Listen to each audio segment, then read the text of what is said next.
अहंकार से भरे लोगों ने पत्रकारों के सामने कैमरे के निर्णय को फाड़ दिया।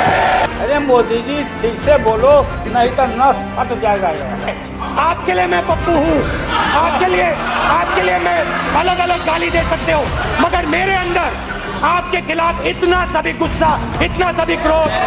अगर मैं कहूं कि राहुल गांधी की एक गलती ने मोदी को प्रधानमंत्री बना दिया तो क्या आप मानेंगे?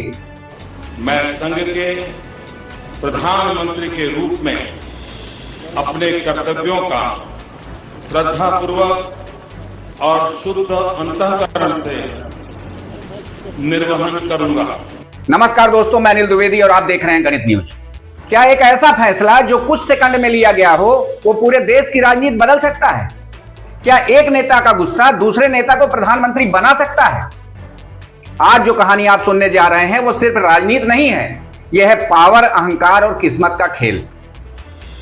आपने एक फिल्म का नाम सुना होगा, द एक्सीडेंटल प्राइम मिनिस्टर।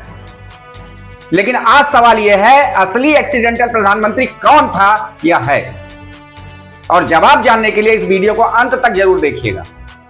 इसके लिए हमें जाना होगा आज से करीब 13 साल पीछे, साल 2013 में, जब देश में यूपीए की सरकार थी और प्रधानमंत्री थे मनमोहन सिंह।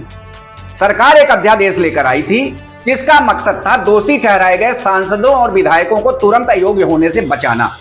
मतलब साफ था, नेताओं को बचाने की कोशिश। फिर अचानक कुछ ऐसा हुआ जिसने सबको हिला दिया।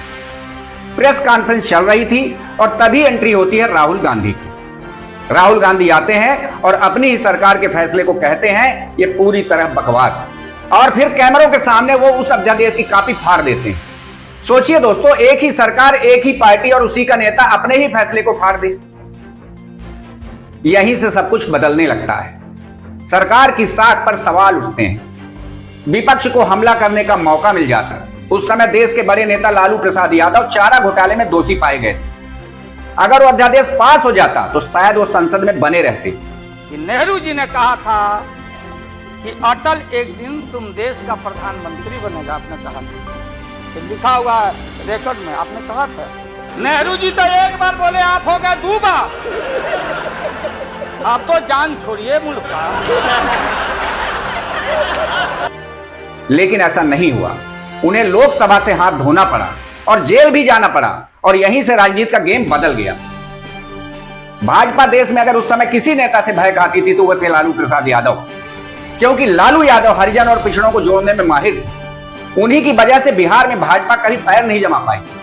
इस पूरे घटनाक्रम ने भारतीय जनता पार्टी को एक बड़ा मौका दे दिया, वो भी कांग्रेस को कमजोर दिखाने का और खुद को मजबूत बनाने का। और इसी दौरान नरेंद्र मोदी एक मजबूत नेता के रूप में उभरने लगे। ये हमारी चोरी किया हुआ पैसा वापस आना चाहिए कि नहीं आना चाहिए? ये काला धन वापस आना चाहिए? ये चोर लुटेरों से एक एक रुपया वापस लेना चाहिए? इस रुपयों पर जनता का अधिकार है कि नहीं है? ये रुपया जनता के काम आना चाहिए।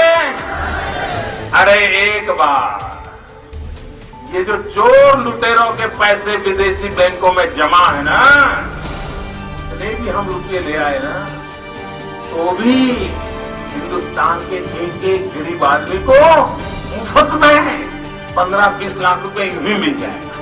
इतने रुपये। 2014 आते आते पूरा माहौल बदल चुका था। एक तरफ मनमोहन सिंह को एक्सीडेंटल प्रधानमंत्री कहा गया और दूसरी ओर राहुल गांधी को पप्पू। उधर सोशल मीडिया का जमाना आ चुका था जिसका भाजपा ने जमकर लाभ उठाया, जबकि उस समय तक कांग्रेस सोशल मीडिया से राजनीति में हर सही फैसला फायदा नहीं देता। अब सवाल यह है, आगे क्या होगा? क्या 2029 में नरेंद्र मोदी की विदाई होगी? क्या राहुल गांधी प्रधानमंत्री बनेंगे? और अगर ऐसा हुआ तो क्या बनेगी एक्सीडेंटल प्राइम मिनिस्टर पार्ट 2? तो दोस्तों, आप क्या सोचते हैं? क्या सच में एक फैसले ने देश की राजनीति बदल दी, या ये सिर्फ एक कल्पना है? कमेंट में जरूर बताइएगा। वीडियो पसंद आए तो लाइक करिएगा, साथ में हमारे चैनल को सब्सक्राइब करिएगा ताकि हमारे नए नए अपडेट्स आप तक पहुंचते रहें। नमस्कार।